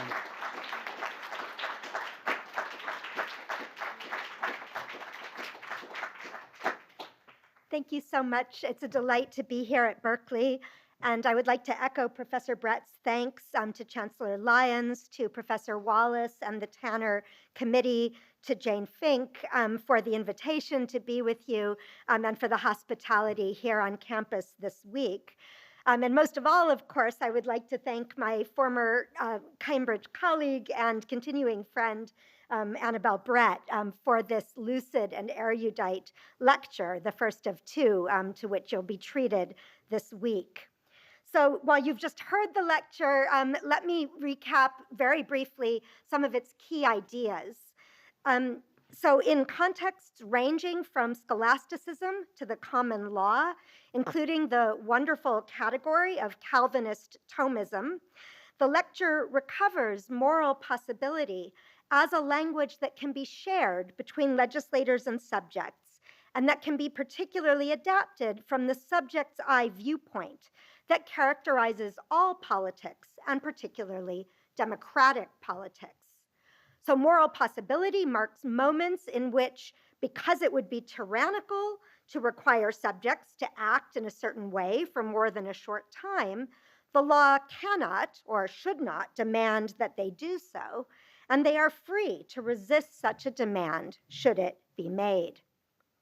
As such, Professor Brett argues, the concept marks a site of negotiation in which, while its potentially reactionary instantiations must be acknowledged, both freedom and democracy might take root. This argument opens up new vistas in the history of law, moral philosophy, and political theory, and it is truly an honor to be here to witness and assist at its birth. So I'm going to focus my comments today on the contours of the landscape of moral possibility and impossibility. And I'll build throughout on Professor Brett's insight that moral possibility is not simply a matter of a fixed or universal human nature, but of the second nature that is molded by customs and habits of social life, as well as by individual dispositions and experiences. So the first half of my comments will be more in the matter of review of the different categories of moral possibility, and I'll comment on some of these and ask how Professor Brett might further differentiate the implications of these different categories. The second half will explore how far lawgivers might be able to transform those contours instead of simply yielding before them. And here I'll reconsider Professor Brett's readings of Solonian Athens and Lycurgan Sparta, including one challenge to what she, or at least her sources, make of Plutarch and on Lycurgus and the Spartan boy, in order to advance this question of the lawgiver's standpoint. So as you heard, Professor Brett introduces the important subject side standpoint. My own current work has been on the lawgiver's standpoint. And so in these comments, that's what I'll focus on. So to begin with the first half of the agenda, as to how the landscape of moral possibility is differentiated. And let me say here how fascinated I was to read her discussion of Solon and Fuller in a single lecture, as I have in my own recent work been comparing Fuller's desiderata for the internal morality of law to the ways that Solon is depicted as Athenian lawgiver. And I'll come back to that later on. So I'm going to start with Fuller's own categories, rather the examples that he gives when he introduces the category of possibility in the context of the Rex parable. I apologize, this is slightly small print. And I've given these labels to the categories. As you see, they're quite close to some of the labels that Professor Brett used in presenting. She referred to physical, natural, psychological, psychosocial, customary, different kinds of possibility. But I wanted to regiment them a bit and also to point out that in one paragraph, Fuller actually refers to the first three, and then several pages later adds the last two. So let me just very briefly run through these. So first of all, Fuller begins with physical impossibility. Previously, the citizens had 10 days to report. Now they have only 10 seconds. That's a kind of physical impossibility. Physiological impossibility, I'm going to say a bit more about this. It was made a crime punishable by imprisonment to cough, sneeze, hiccup, faint, or fall down in the presence of the king. Cognitive impossibility, it was made treason not to understand, believe in, and correctly profess a certain doctrine. And then later on, he adds these two others. One is really strict liability. And Fuller says this is really not impossible. The whole point of strict liability is that it's not impossible that adequate care should be taken. And then finally, customary impossibility. And Fuller refers to these, our notions about impossibility and possibility are subject to historical change. Now, I want to, first of all, then ask Professor Brett to say more about how this kind of differentiation is important for her argument. Are all five of these, in fact, cases of moral possibility or impossibility? And what difference does it make whether one or the other of these kinds is invoked? So I just want to develop a bit further, in particular, the physiological and also the cognitive. So the physiological, I think, is especially interesting. Wait, those are such great quotes. Let me, first of all, introduce them. The physiological, I think, is especially interesting because physiological responses, like Fuller's coughing, sneezing, hiccuping, laughing, perhaps, are shaped by custom, but they're not reducible to beliefs, and yet they're not consciously chosen as actions. And so here, for example, is an illustration from Rousseau, who writes in the letter to D'Alembert, the laws cannot force the public to enjoy plays in the theater. And he recounts, the Emperor Nero sang at the theater and had all those who fell asleep put to death. Still, he could not keep everybody awake. So here is a case of moral impossibility, not for reasons of jet lag or torture, but boredom, which kind of leads to sleepiness as a partly involuntary physiological response. Now, the second example from the same letter is kind of liminal between physiology and belief, and this is belief about what is honorable or contemptible. So Rousseau is here discussing the establishment in his day in France of a tribunal that was attempting to change public opinion about duels. And Rousseau remarks there that even the law cannot oblige anyone to dishonor himself. If the whole people has judged that a man is a poltroon, the king can declare him brave all he wishes, and no one will believe a bit of it. So I would like to hear a bit more about how the operation of honor and dishonor as evaluative attitudes function in respect of moral possibility. Let me also say a little bit now about the physiological in Suarez, the example of fasting. So as we heard, Suarez reads the example of a fast in bread and water for the whole of Lent as an example of moral impossibility. It could not be done by most people without great difficulty. But it seems to me that we need to consider that many people do succeed in that kind of demanding fasting over long periods of time. And in those contexts, often custom is working to support their achievement of that as possible. So, for example, consider those who observe Passover or Ramadan, for example, which are relatively short periods, shorter than Lent, but those who also observe Jewish or Muslim or other dietary laws continuously without ever succumbing to a cheeseburger or a bacon sandwich. So, in other words, compliance with fasting is not just a matter of physiological willpower, but rather of agency that might be positively reinforced by custom.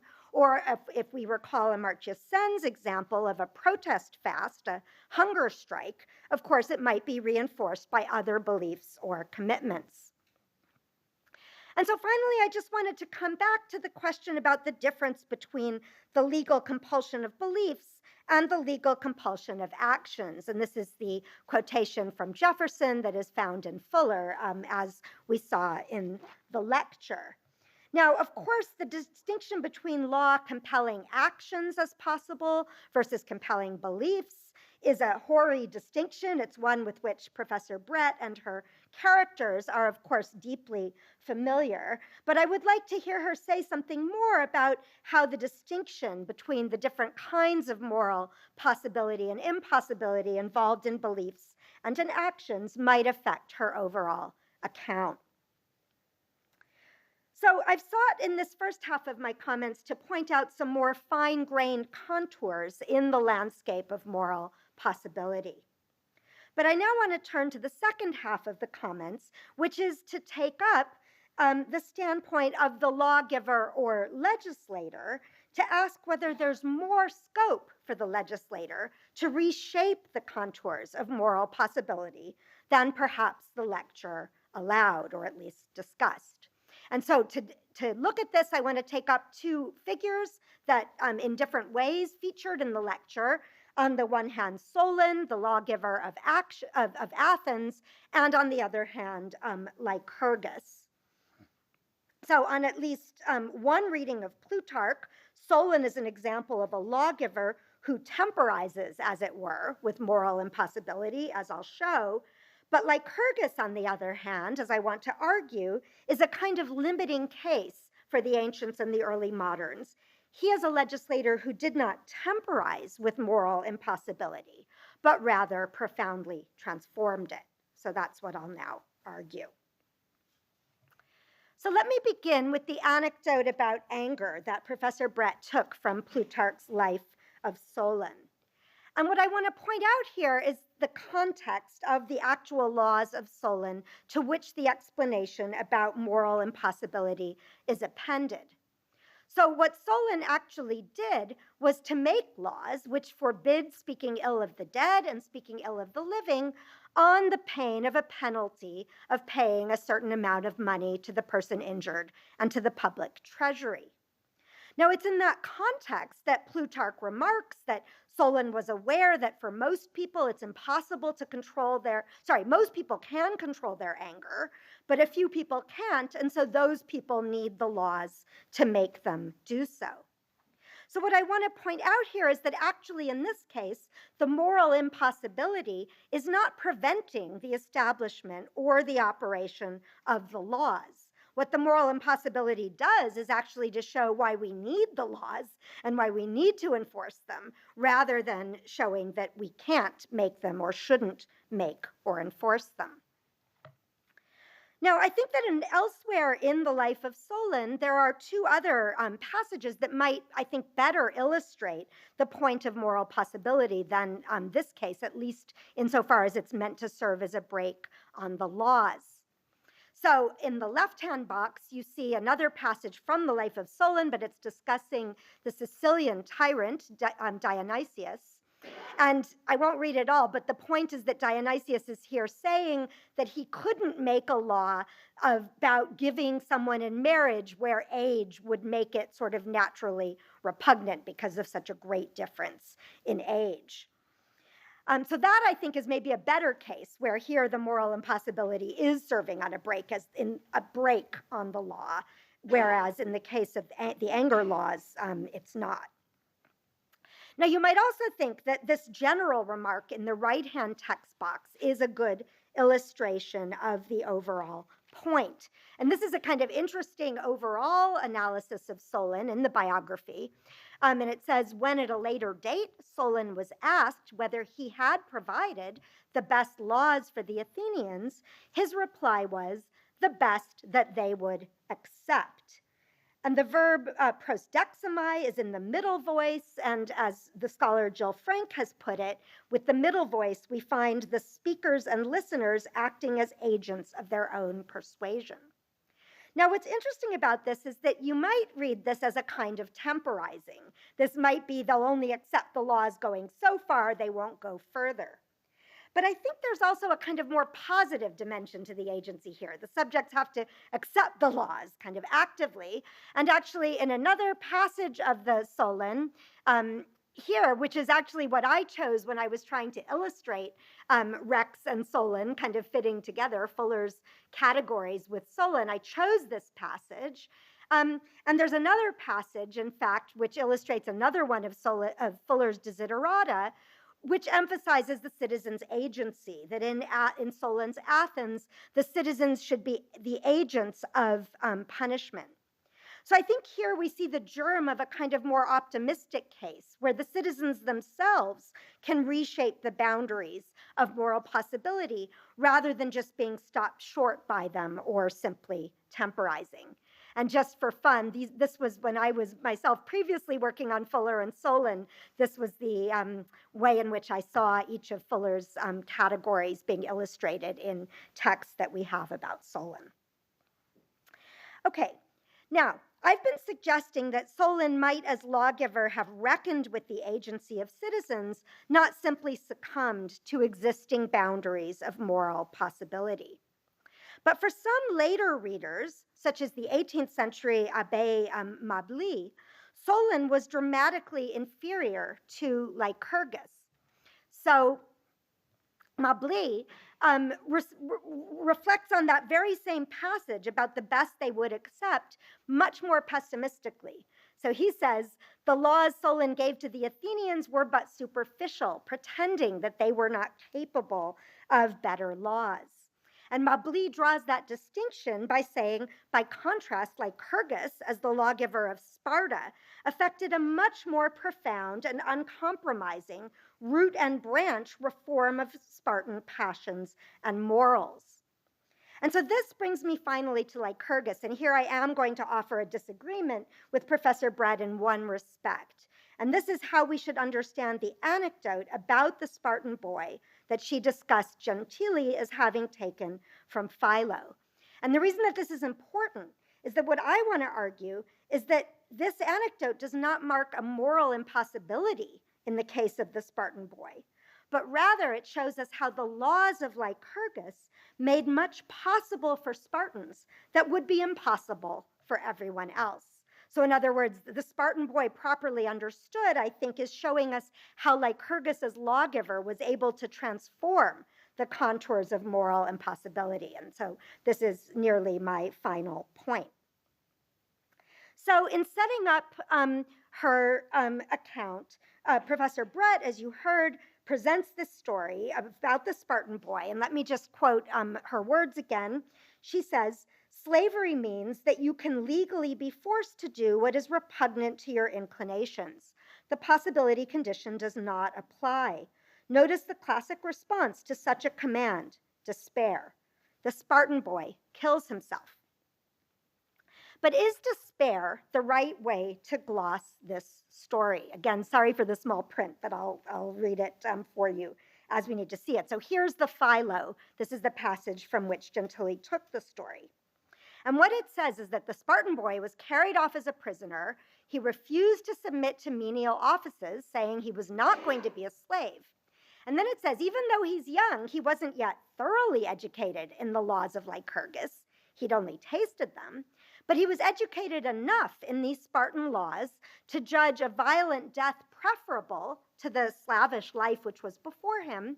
There is a mention of despair, here despairing of any deliverance, but the end is he cheerfully slew himself. Now, this account of the boy's suicide does not read to me as an expression of despair, even though you see the word despair in the passage. Rather, what's remarkable about this youth is his indomitable spirit. He kills himself cheerfully, and where laws are featuring in this story is actually on the side of the boy's resistance. It's not that it's impossible for him to obey, and so he sort of despairs and kills himself. It's rather having tasted the laws of Lycurgus that he finds the moral possibility to summon up the virtue to resist enslavement. So the point of the story as I read it is not that the boy was resisting something that was just too hard for him to do, but rather he was choosing not to comply. He was actively committing suicide in order to avoid enslavement. So he's an example not of moral impossibility, but of a kind of exceptional moral capacity in this rather harsh and disturbing context of the story. Okay, so I have a little bit more about Gentili that I think I'm going to skip, but what I want to emphasize is that I would read the Spartan boy's resistance as an agency asserting choice, which is made possible by the profound effect of the lawgiver and having reshaped the contours of human possibility. Now, I don't think this is just an issue of how to read the Spartan boy or even how to read the case of Sparta. I think it's really a fundamental question of the relationship between mores and laws and the direction of travel and fit between them. So this issue is both deep and vexed. It's sometimes stylized, as by a recent scholar on Rousseau, Flora Champy, arguing that Montesquieu would have said that laws must be built on mores, so mores lead to laws. And in her work on Rousseau, she says, no, but for Rousseau, laws lead to mores. It's actually a bit more complex than that in Rousseau. There are moments in the political fragments, for example, where it looks like mores lead to laws, which lead to mores. So, for example, Rousseau writes there, if sometimes the laws influence morals, it is when the laws draw their force from them. And so in any case, we could say much more about Rousseau on this, but I would be very interested to hear Professor Brett say more about how she conceives the relationship between laws and mores or customs. In the lecture, and notwithstanding the very interesting discussion of thick rules and thick agency and possibility, I think that the way laws work was generally presented as a kind of frontal attack on a given custom. So the laws that were being considered were those that might issue a simple prohibition on an ingrained custom that will run up against individual or collective resistance. But I think that there are other ways that lawgivers can function to reshape customs, including other ways that they can use laws to do so. And so I want to close by beginning to illustrate this point with a passage from Plutarch's Lycurgus. So here, Plutarch remarks that Lycurgus undertook to divide up the Spartans' movable property, but he saw that they could not bear to have it taken from them directly. And I forgot to check the Greek verb again there, but there's a wonderful verb in Greek, which is sort of, people can't stomach it. And I think it may be that verb. They just couldn't stomach it. So he took another course, and he overcame their avarice by political devices. He withdrew gold and silver money and ordained the use of iron money only. Now here, Lycurgus sees the moral impossibility that would resist a frontal and direct legal attack. But instead of deferring to the existing contours of moral impossibility, he took another course by using political devices. So here the lawgiver uses political devices to transform the contours of the landscape of moral possibility.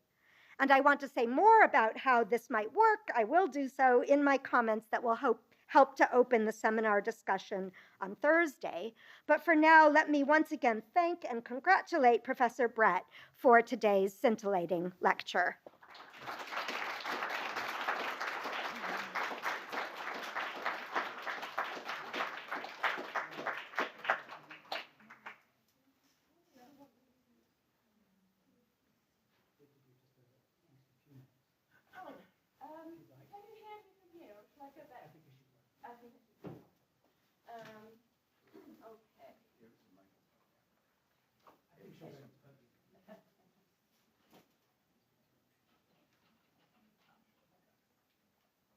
I have many papers generated by Melissa's really rich and wonderful comments. So let me, I won't take long because I think it's important that other people have a chance to speak.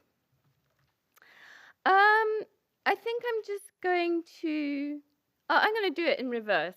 I'll make 3 points. Right, Lycurgus and the difference between Solon and Lycurgus. And yeah, I mean, I think that, I mean, Plutarch's own, I mean, you'd be more expert on this one, but Plutarch's own presentation is that Lycurgus did a better job than Solon. And there's a big tradition of admiring Sparta in European political thought. I'm not on that wing. The point about Solon, he's legislating for a democracy.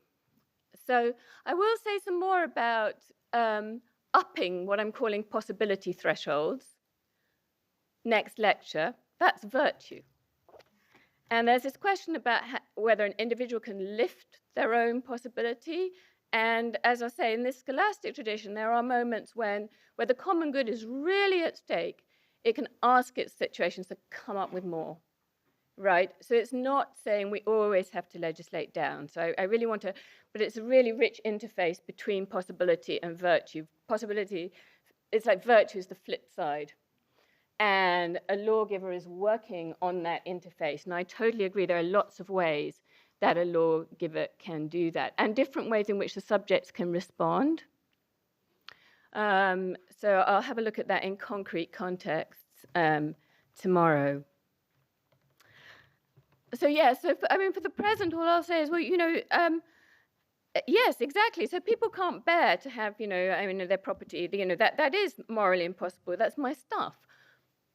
And so he finds a way around it. But is that democratic, right? That's the question. Is it democratically okay to not hit people with a law and give them a chance to accept or not accept it, but to kind of work it a way around it so that they get transformed despite themselves? That's not a question that I'm just throwing that out to everybody. I mean, there's quite a lot of coincidence between thinking about moral possibility and the kind of way of political thinking that was really initiated by Kassunstein with nudging. And so this kind of policy where you sort of encourage, you know, you're kind of encouraging, you're making stuff a little bit easier for them. And so it's not to say that that's inconsistent with democracy, but you might want to argue that there's a lack of transparency there that is actually fundamentally not democratic. I think this is a question that we can, I mean, I'm really delighted that you raised that. We can think about that. Okay, so that's the one thing, that Lycurgus is not a legislator for a democracy, Solon is. And I think that's why he's very interesting to the early moderns who are not, most of the time, terrifically fond of democracy. But they do think that there is this something about this possibility demand.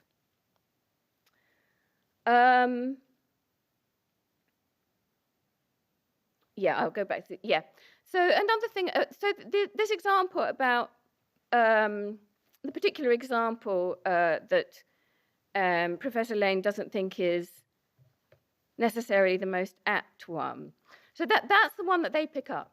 That is the key quote, the bit about restraining anger.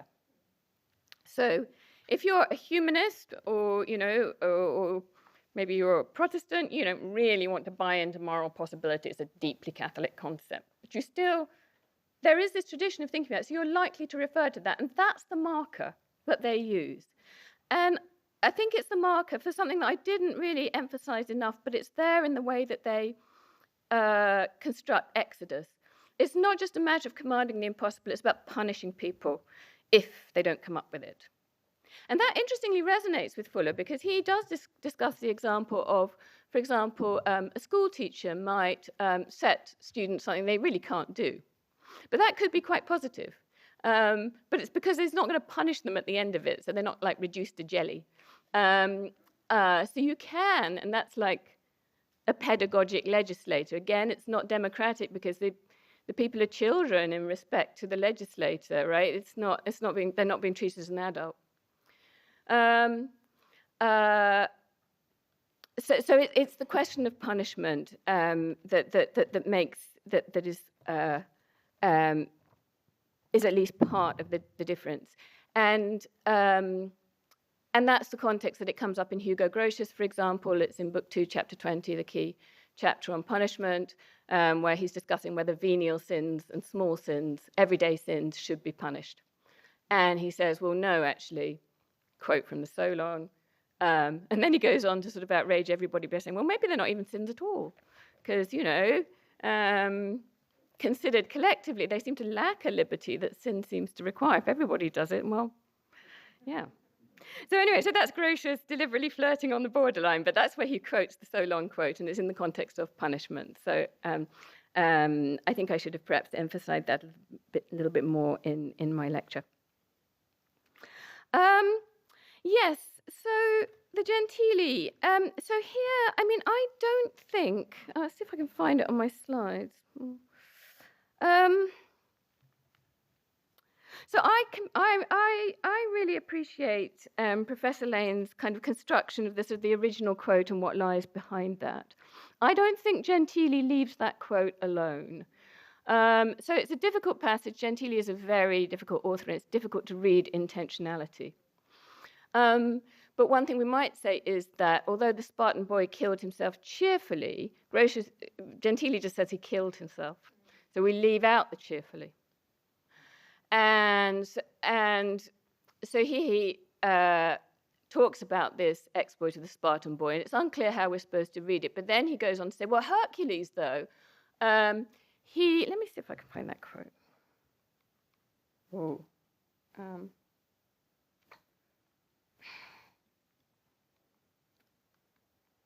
Oh, sorry, I'm not good with these things. I'll just have to recount it. He says, well, look, Hercules, he bore with this, right? Because that's what a slave has to do.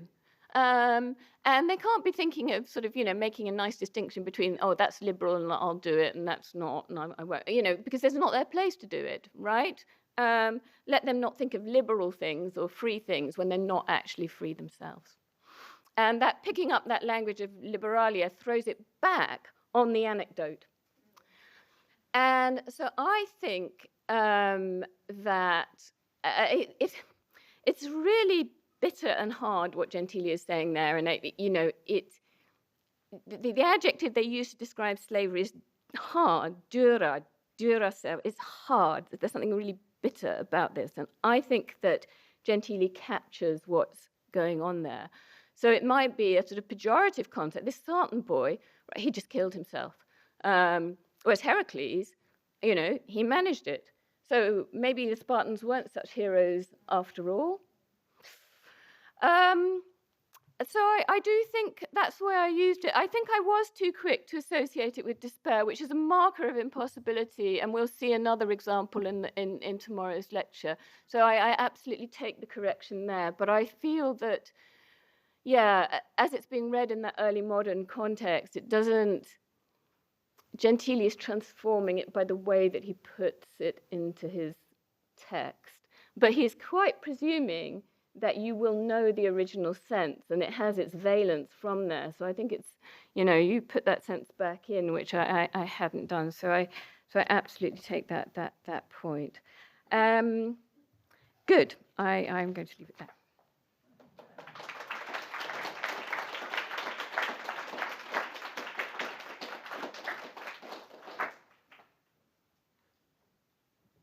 Okay, we've got about 10 minutes for some questions from the audience. We'll begin with Daniel.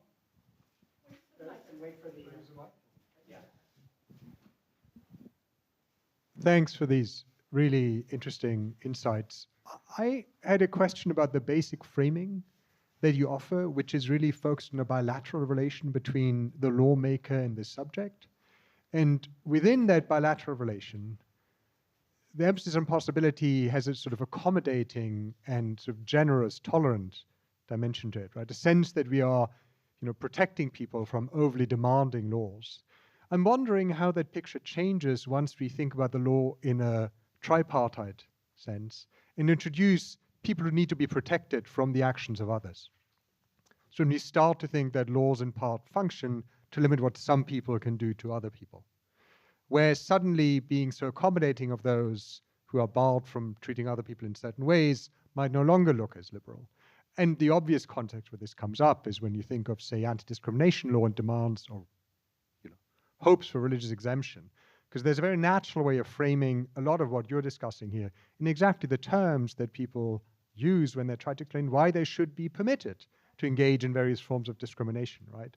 And I wonder whether that part of the story, the role the law plays in protecting people, just isn't part of the story as you're currently telling here. It might not be part of the story as people were thinking about it back then, but I'm wondering just how you think the story might run differently if we frame that, if you will, more centrally.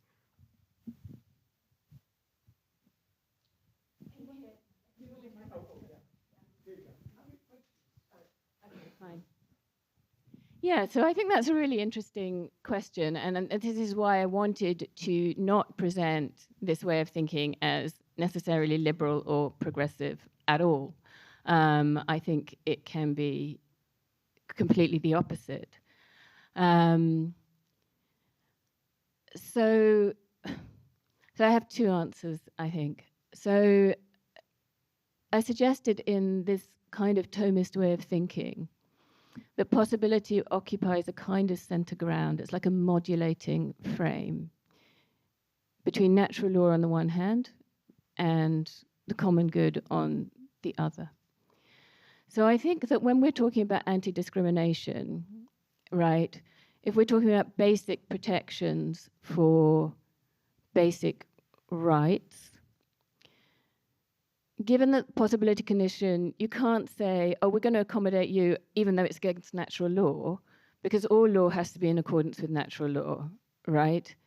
So you could see a kind of protection against explicit injustice built into the fact that the law, it can't bend over backwards infinitely, because if you start bending over backwards too far, well, then you've lost any congruence with natural law. It's like a limit case. And I think that anti-discrimination laws would be like that, although modern anti-discrimination laws have a much richer sense of that than a kind of basic natural law morality. So I don't think that possibility, I don't think it's true for these people that it's infinitely bending down. It's not, because there's a limit on how far you can actually bend down. If there weren't, then it could just be indulging any kinds of prejudices. But I think, what's interesting to me about this is that, we've just got to religious difference, social difference, and the kind of psychological differences in psychology that go with that are inherent to a modern democracy. And I think one of the things about the early modern society is it's deeply divided. It's socially. And so how can it be? We resist it because we think, well, you can't preserve this protection for aristocrats never to sort of get their hands dirty consistently with social justice. And in the next lecture, I will talk about that in colonial Peru. But on the other hand, a way of thinking that does not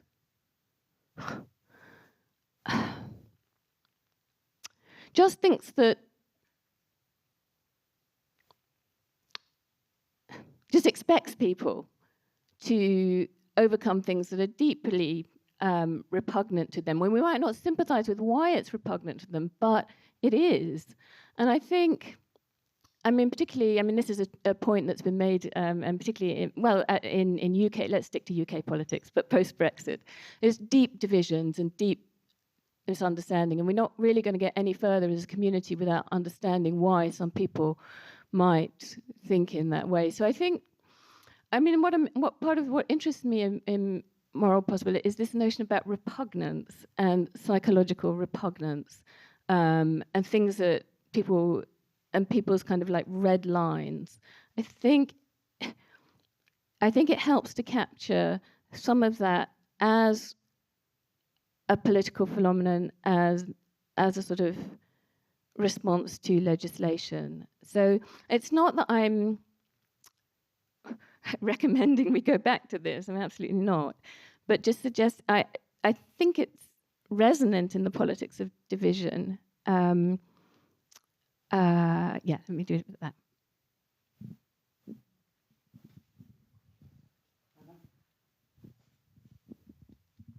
Thank you. Thank you both for the. Thank you both. Great lecture, great comment. I wanted to ask about the notion of moral possibility and how it relates to psychological possibility. So towards the beginning of the lecture, you suggested that moral possibility has a kind of component of temporality. So something could be psychologically possible for you, but it could still be morally impossible because you can't keep it up over a long period of time. But if that's right, I had two questions. The first is, why isn't moral possibility just a form of psychological possibility? So what role is the temporality playing there to make it a different kind of possibility? And if it is a different kind of possibility. And the second, it's just terminological. Can you say what the significance of the word moral is? Are we supposed to be thinking of mores or what? So thank you. Yeah.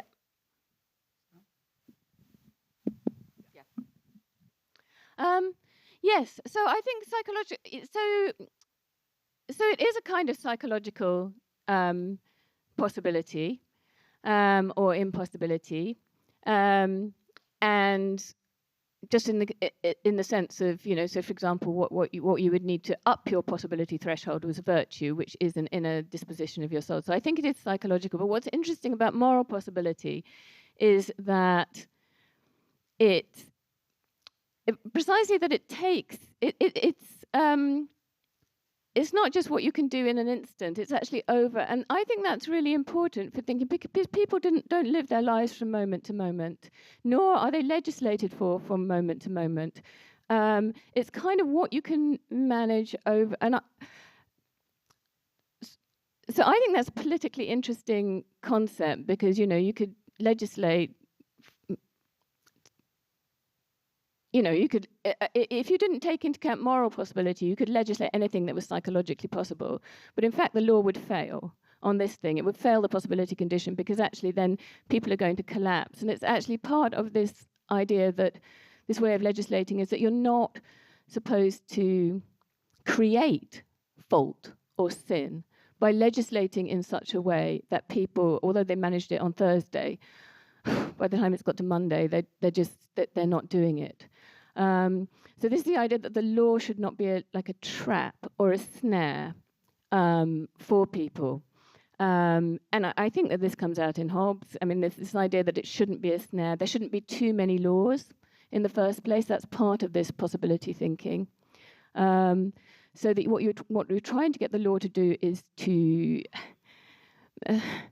it's not a kind of completely smooth path. It's not an indulgence to vice. I think it's really important to say that that's not the case.